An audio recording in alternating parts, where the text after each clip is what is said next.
नमस्कार दोस्तों, आपका स्वागत है हमारे YouTube channel teaching exam overload में। दोस्तों, हम जो सीरीज़ चला रहे थे जिसके अंतर्गत आपको जो सीटेट 2023 में जो दिसंबर 2022 का पेपर हुआ था उसके सारे पेपर को सॉल्व कराते हैं, जिसके अंतर्गत आज हम 19 जनवरी 2023 को जो पेपर हुआ था उस पेपर को सॉल्व कराएंगे तथा इसमें 30 क्वेश्चन होंगे, 15 पेडागोजी के, 15 न्यूमेरिकल होंगे। तो सेशन को शुरू करने से पहले हमारी एक रिक्वेस्ट है कि हमारे चैनल को लाइक करें, सब्सक्राइब करें और ज़्यादा से ज़्यादा शेयर करें। चलिए बिना किसी देरी शुरू करते हैं। पहला प्रश्न है इसमें कि वह न्यूनतम संख्या जिसे 4, 6, 8, 12 और 16 से भाग देने पर सदैव शेषफल 2 बचता है। तो न्यूनतम संख्या पूछ रहा है तो पहले हम एलसीएम निकाल लेते हैं। एलसीएम कितना हो जाएगा? 4, 6, 8, 12, 16 का 48 होगा, निकाल लीजिएगा आप, 48 आएगा। अब 48 से ये 48 वह न्यूनतम संख्या है जो इन संख्याओं से भाग देने पर हमेशा शेष कितना बचेगा? शून्य बचेगा। लेकिन हमें शेष चाहिए कितना? 2 चाहिए ना। तो 0 से 2 कितना बड़ा है? 2। तो 48 में 2 जोड़ देंगे तो जो संख्या प्राप्त होगी उसी में तो शेषफल 2 आएगा, तो 50 हो जाएगी वह संख्या। अगला प्रश्न देखते हैं, 1 से 100 के बीच में कितने अभाज्य युग्म होते हैं? तो अभाज्य युग्म क्या होते हैं? अभाज्य युग्म क्या होते हैं जानते हैं? 2 अभाज्य युग्मों का जोड़ा होता है जिनका अंतर कितना होता है? 2 होता है। जैसे कि 3 और 5, 3 और 5 2 अभाज्य युग्म है और इनके बीच का अंतर कितना है? 2, तो ये अभाज्य युग्म हो जाएगा। तो इसमें पूछ रहा है 1 से 100 के बीच में कितने अभाज्य युग्म होते हैं? तो 8 होते हैं अभाज्य युग्म। अब कैसे होते हैं? 3 और 5 हो जाएगा 1, 5 और 7 हो जाएगा, 11 13 हो जाएगा, 17 19 हो जाएगा, 29 31 हो जाता है, 41 43 हो जाएगा, 41 43 के बाद सीधा 59 और 61 होगा, फिर एक संख्या और आएगी 71 और 73। तो कितनी संख्या हो जाएगी? 1 2 3 4 5 6 7 8, 8 संख्या हो जाएगी 1 से 100 के बीच में अभाज्य युग्मों के बीच संख्या। अगला प्रश्न है कि संख्या 45 360 में अंकों 5 और 6 को परस्पर बदल दिया जाता है। तो इसमें क्या किया जा रहा है? अंकों को परस्पर बदल दिया जा रहा है, फिर नई प्राप्त संख्या और प्रारंभिक संख्या का अंतर हमें बताना है। तो पहली संख्या क्या है? 45 360 है और दूसरी क्या हो जाएगी? 46 350 हो जाएगी। तो दोनों का अंतर हमें निकालना है। तो 45 360, 0 15 में 6 गए 9, 12 में 3 गए 9, 0 0, तो कितना आ जाएगा? 990 आ जाएगा। तो ऑप्शन नंबर 20 का सही उत्तर हो जाएगा। प्रश्न 4 कह रहा है 100/1/2, 100/1/2 एंड ऐड 30। 100 को 1/2 से भाग देना है, 100 को 1/2 से भाग देना है। तो भाग है तो गुणा करेंगे तो क्या हो जाएगा? 100 गुणे 2/1 हो जाएगा बराबर 200 हो जाएगा। में 30 जोड़िए, 200 में 30 जोड़ना है प्लस 30, 230 हो जाएगा। अब उसके बाद क्या करना है? 45 घटाना है।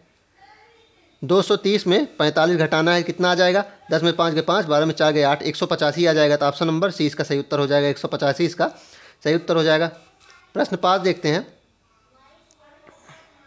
प्रश्न 5 क्या कह रहा है? यदि एक 7 अंकी संख्या है, 7 अंकी संख्या है 346 P504 है, 11 विभाज्य है। तो 11 विभाज्य P के बराबर हमें वैल्यू बताना। 11 विभाज्य के अंदर आपको पता है जो सम संख्याओं का योगफल आप कर लीजिए और विषम संख्याओं के बीच का योगफल ज्ञात कर लीजिए। उसके बाद जो अंतर आएगा दोनों का, अगर 0 आएगा या फिर 11 आएगा तो दोनों के बीच वही संख्या 11 विभाजिता होगी। तो 11 विभाज्य है, तो इसमें 3 6 5 और 4 कितना हो गया? 6 3 9 4 13 5 18 हो गया। 18 और फिर बाकी संख्या है जो सम संख्या है कितनी है? 4 प्लस P प्लस 0, दोनों के बीच में अंतर कितना होना चाहिए? 11 आना चाहिए या फिर 0 आना चाहिए। 18 माइनस 4 प्लस P आ गया बराबर कितना आना चाहिए? 0 या 11। 18 माइनस 4 कितना हो जाएगा? 14, 14 प्लस 4 प्लस P बराबर कितना है? 11 है। 18 माइनस 4 प्लस P बराबर 11 है। तो ब्रैकेट खोलेंगे, 18 माइनस 4 माइनस P बराबर 11 आना चाहिए। ठीक है, अब माइनस P इधर आ जाएगा। 18 माइनस 4 माइनस 11 बराबर P कितना हो जाएगा? 18 माइनस 4 कितना हो जाएगा? 14, 14 माइनस 11 कितना आ जाएगा? 3 आ जाएगा। तो आंसर कितना आ जाएगा? 3 इसका उत्तर आ जाएगा ना। तो ऑप्शन नंबर सी इसका सही उत्तर हो जाएगा। प्रश्न 6 है कि निम्नलिखित में से कौन सा रोमन संख्या में सही रूप में नहीं लिया गया है? बताइए कौन सा जो है वह सही रूप में नहीं लिखा गया है? x भी सही है, x I ये भी सही है, v x, हाँ विकल्प सी जो है वह गलत लिखा गया क्योंकि v के जो v है वह x के पहले नहीं लिखा जाता है, कभी नहीं लिखा जाएगा। v जो है वह x के पहले कभी नहीं लिखा जाएगा। तो ये ऑप्शन नंबर सी सही नहीं है। प्रश्न 7 देखते हैं। कह रहा है कि किसी विद्यार्थी के पास एक ही प्रकार के 5 रुपए के 10 सिक्के हैं, वह इन्हें एक से ऊपर एक करते हुए रखता है। ऐसा करने से क्या आकार प्राप्त होगा? बताइए। 10 सिक्के हैं, वह एक ही प्रकार से रखता है तो उसे क्या प्राप्त होगा? ऐसे ऐसे रखते चला जाएगा, ऐसे रखता चला जाएगा, तो ये कौन सा बनेगा? सिलेंडर बनेगा ना।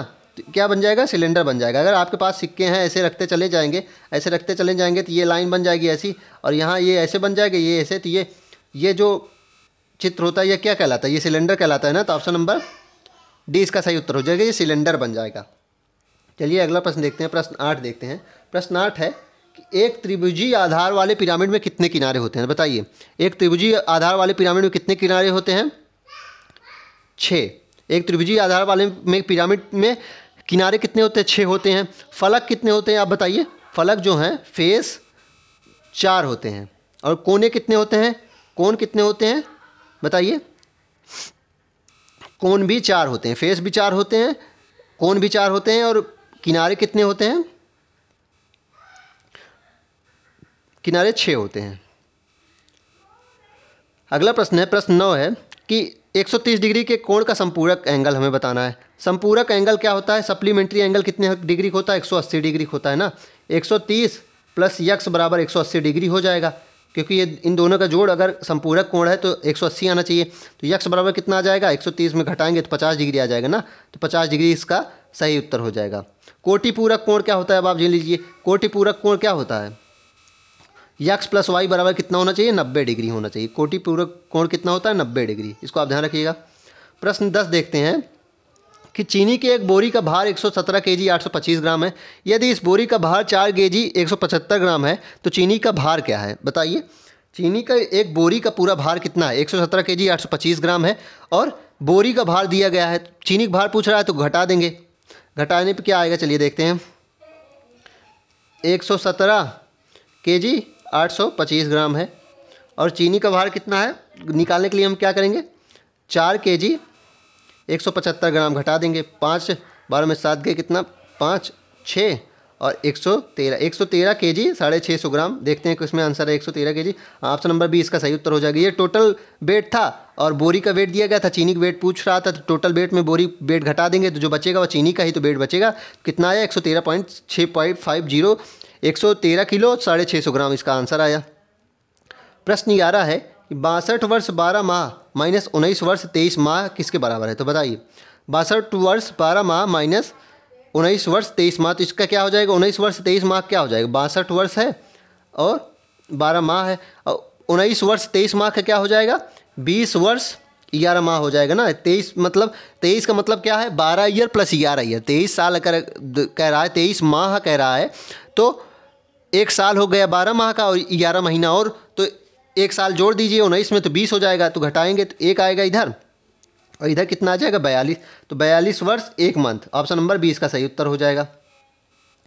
प्रश्न 12 कह रहा है कि मेरी माँ के पास लंबाई 16 मीटर और चौड़ाई 9 मीटर का एक आयताकार भूखंड है। वह इसके बदले में समान क्षेत्रफल का एक वर्गाकार भूखंड लेना चाहती है। तो इस नए भूखंड का परिमाप क्या होगा? तो कह रहा है कि मेरी माँ के पास लंबाई 16 मीटर और चौड़ाई 9 मीटर का एक आयताकार भूखंड है। वह इसके बदले वह समान क्षेत्रफल का एक वर्गाकार भूखंड लेना चाहती है। मतलब आयताकार की जगह वर्गाकार लेना चाहती है और क्षेत्रफल बराबर होना चाहिए। तो नए भूखंड का परिमाप पूछ रही। तो चलिए इसको देखते हैं। तो इसमें क्या कह रहा है कि समान क्षेत्रफल के वर्गाकार भूखंड के लिए कि जो आयताकार का क्षेत्रफल निकाल लेंगे उतना ही क्षेत्रफल किसका चाहिए? वर्गाकार का भी चाहिए ना। तो आयताकार का कितना हो जाएगा? चलिए देखते हैं कितना है। 16 × 9 बराबर 144 आ जाएगा। अब इतना ही क्षेत्रफल किसका होना चाहिए? इतना क्षेत्रफल वर्ग का भी होना चाहिए। उसने कहा है कि समान क्षेत्रफल का वर्गाकार भूखंड चाहिए, तो वर्ग का क्षेत्रफल कितना होता है? ए स्क्वायर बराबर 144 है, तो ए बराबर कितना आ जाएगा? 12 आ जाएगा ना। अब परिमाप पूछ रहा है, परिमाप कितना हो जाएगा? 4a होता है परिमाप, तो 4a मतलब 12 × 4 बराबर 48 सेंटीमीटर। तो इसका आंसर कितना आ जाएगा? 48 सेंटीमीटर। चलिए देखते हैं 48 सेंटीमीटर ऑप्शन में है। हाँ, ऑप्शन नंबर डी इसका सही उत्तर बन जाएगा। कह रहा है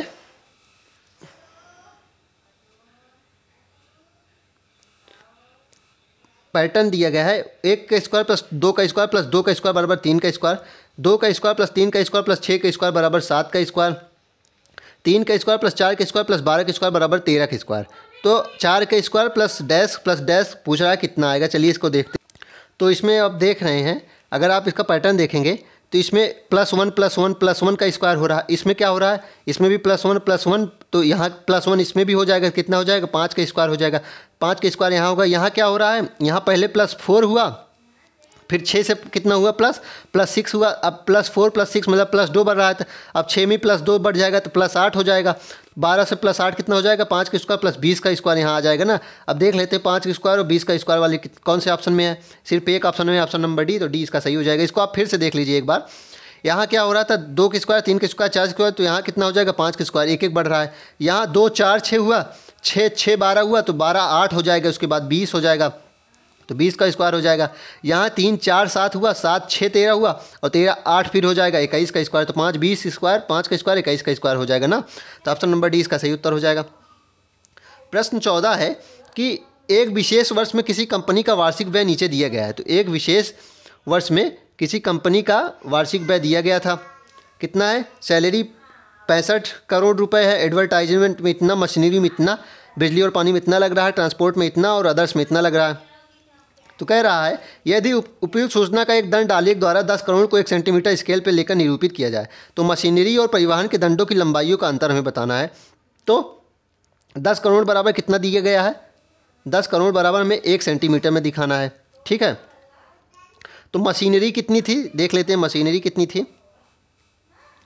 मशीनरी 85 करोड़ थी।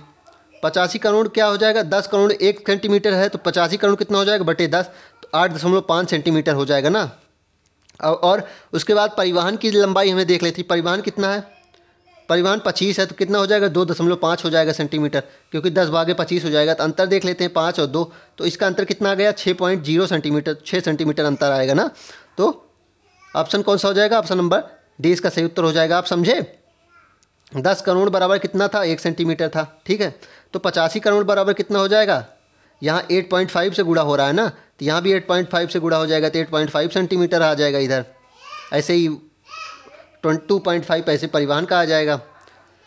प्रश्न 15 है कि प्रथम 10 प्राकृतिक संख्याओं का माध्य हमें निकालना है। तो प्रथम 10 प्राकृतिक संख्याओं का माध्य क्या होता है, फार्मूला, तो प्रथम n नंबर का जो माध्य होता है वह क्या होता है, n + 1/2 होता है। तो 10 दिया गया है तो 10 + 1/2 हो जाएगा, 11/2, तो कितना आ जाएगा 5.5 आ जाएगा। प्रथम n संख्याओं का माध्य क्या होता है बता दीजिए, n + 1/2, इस फार्मूला को आप याद रखिएगा। चलिए अब पेडागॉजिक प्रश्न देख लेते हैं हम लोग। प्रश्न 16 है कि गणित की प्रकृति के संबंध में निम्नलिखित में से सर्वाधिक उपयुक्त कथन कौन सा है, बताइए। गणित में केवल परिकलन निहित होता है, केवल तो गलत है, निगेटिव हो गया, ये नहीं सही है। गणित आगमन निगमन एवं सामान्यीकरण करने की आदत का विकास करता है। गणित अपसारी चिंतन की अपेक्षा अभिसारी चिंतन का विकास में सहायता करता है, ऐसा है। या फिर गणित में मूर्त विचारों और धारणाएं में निहित होती हैं। तो बताइए कौन सा इसमें सर्वाधिक उपयुक्त कथन कौन सा है।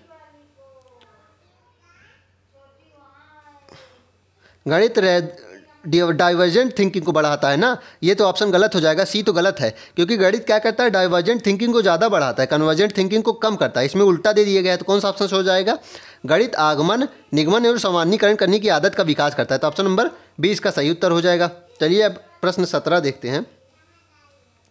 प्रश्न 17 है कि एक दी गई समय अवधि में एकत्रित किए गए बच्चों के कार्य के नमूने और वर्कशीट का सुव्यवस्थितकरण संग्रहण क्या कहलाता है, बताइए। दी गई समय अवधि में जो बच्चे के कार्य के नमूने और वर्कशीट का सुव्यवस्थीकरण संग्रहण कहलाता है, वह क्या कहलाता है, वह पोर्टफोलियो कहलाता है। चेकलिस्ट थोड़ी ना, चेकलिस्ट में क्या होता है कि बच्चे की रुचि याद का जांच करने के लिए करते हैं कि बच्चे ने कितना क्या किया है, टिक चेक लिस्ट कर देते हैं, टिक कर देते हैं। जैसे कि कभी कभी जनगणना होती है, टिक कर दिया जाता है कि इसमें 2 बच्चे हैं तो 2 बच्चे वाला टिक कर दिए, तो चेकलिस्ट वैसा होता है। तो पोर्टफोलियो वह चीज़ होती है जो एक विशिष्ट समय में एकत्रित की गए सभी संग्रहण करता है, सभी सूचनाओं का।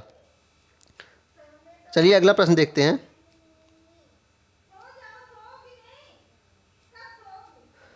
प्रश्न 18 है कि एनसीएफ 2005 के अनुसार स्कूली गणित का मूल उद्देश्य क्या होता है, तो बताइए। एनसीएफ 2005 के अनुसार जो स्कूली गणित होती है उसका मूल उद्देश्य क्या होता है, संख्या पद्धति का शिक्षण करना, मात्राओं का मापन का शिक्षण करना, समस्या समाधान के लिए गणितीय विवेचन या तर्कना का विकास, या गणितीय सूत्रों द्वारा समस्या का हल करना। तो गणितीय सूत्रों द्वारा समस्या का हल करना थोड़ी ना है, नंबर सिस्टम पढ़ाना नहीं है, मात्राओं का मापन का भी शिक्षण नहीं, क्या है, समस्या समाधान के लिए गणितीय विवेचन या तर्कना का विकास करना जो है वह मूल उद्देश्य है गणित सिखाने का एनसीएफ 2005 के अनुसार। तो ऑप्शन नंबर सी इसका क्या हो जाएगा, सही उत्तर हो जाएगा। प्रश्न 19 देखते हैं। चलिए, गणित अधिगम और परीक्षा उपलब्धि में लड़कों और लड़कियों के अक्सर अंतर देखा गया है। बड़े पैमाने पर किए गए आंकड़ों के अध्ययन के आधार पर अक्सर लड़कों की गणित में उपलब्धि बेहतर होती है। इस अवलोकन का सबसे उपयुक्त स्पष्टीकरण निम्नलिखित में से क्या होता है, बताइए। इसका ऑप्शन देखते हैं। लड़कियों में गणित की अपेक्षा साहित्यिक और अन्य भावात्मक संज्ञान की जन्मजात क्षमता अधिक होती है। लड़कों में तर्क और गणितीय चिंतन की जन्मजात क्षमता होती है। सामाजिक प्रभाव और शिक्षक शिक्षिकाओं की धारणा के कारण गणित के में एक पुरुषों का विषय मान लिया गया है। यह गणित लड़कियां पसंद नहीं करती हैं क्योंकि उनमें अमूर्तन की आवश्यकता होती है। तो इसमें कौन सा ऑप्शन सर्वाधिक उपयुक्त है कि सामाजिक प्रभाव और शिक्षक शिक्षिकाओं की जो धारणा बन गई है, जो जेंडर स्टीरियोटाइप बन गया है, उसके अनुसार गणित एक पुरुषों का विषय मान लिया गया है। ऐसा मान लिया गया है कि जो मेल हैं वह मैथ लेंगे और जो फीमेल हैं वो क्या ले लेंगी, बायो ले लेंगी। ये एक धारणा बन गई है अब, जो कि गलत है। ये जेंडर स्टीरियोटाइप या जेंडर बायस है, जो कि गलत चीज़ है। तो ऑप्शन नंबर सी इसमें सही उत्तर हो जाएगा। प्रश्न 20 देखते हैं कि एनईपी 2020 अनुशंसा करती है कि गणित एवं परिकलन चिंतन पर विद्यालयों पर अधिक बल दिया जाए, डैश से प्रारंभ करके। तो बताइए, राष्ट्रीय शिक्षा नीति क्या अनुशंसा करती है कि गणित एवं परिकलन चिंतन पर विद्यालयों में अधिक बल दिया कब दिया जाना चाहिए, कब से प्रारंभ करके? बुनियादी स्तर पे, प्राथमिक स्तर पे, मिडिल स्तर पे या माध्यमिक स्तर पे? तो जो गणित का परिकलन चिंतन पर विद्यालयों पर अधिक बल बुनियादी स्तर से ही देना है। तो इसका ऑप्शन नंबर ए सही हो जाएगा। हमें फाउंडेशनल स्टेज से ही हमें गणित पर बल देना है। प्रश्न 21 देखते हैं। प्रश्न 21 है कि कक्षा में दशमलव के परिचय हेतु अध्यापक एवं अधिगमकर्ताओं के लिए निम्नलिखित में से कौन सी शिक्षण अधिगम सामग्री सबसे आसानी से उपलब्ध होती है, बताइए। श्याम पट्टा और चौक, सेंटीमीटर और मिलीमीटर अंकित पैमाना रूलर, कंप्यूटर आधारित अधिगम के उपकरण या भिन्न की चार्टें? तो बताइए, दशमलव के बारे में हमें पढ़ाना है तो अध्यापक और अधिगमकर्ताओं के लिए निम्नलिखित में, अधिगमकर्ताओं के लिए भी निम्नलिखित में से कौन सी शिक्षण अधिगम सामग्री सबसे आसानी से उपलब्ध होती है? तो क्या हो जाएगा, सेंटीमीटर और मिलीमीटर अंकित जो रूलर या पैमाना होता है, जो स्केल होती है, वह हमें आसानी से मिल जाती है। तो वही ऑप्शन नंबर बी इसका सही उत्तर हो जाएगा। प्रश्न 22 देखते हैं कि प्रश्न 22 क्या कह रहा है, मानक संदर्भित परीक्षण के बारे में निम्नलिखित में से कौन सा सत्य नहीं है? तो जो स्टैंडर्ड टेस्ट होता है उसके बारे में कौन सा कथन सही नहीं है कि इसका उपयोग नैदानिक परीक्षण में किया जाता है, या विद्यार्थियों की व्यक्तिगत विभिन्नताओं की पहचान करने में सहायक है, नौकरी के लिए साक्षात्कार मानक संदर्भ परीक्षण के उदाहरण बिल्कुल ये हैं, या निर्धारित करता है कि दूसरों के सापेक्ष एक विशेषता किस हद तक मौजूद है? तो ये भी सही है, ये भी सही है।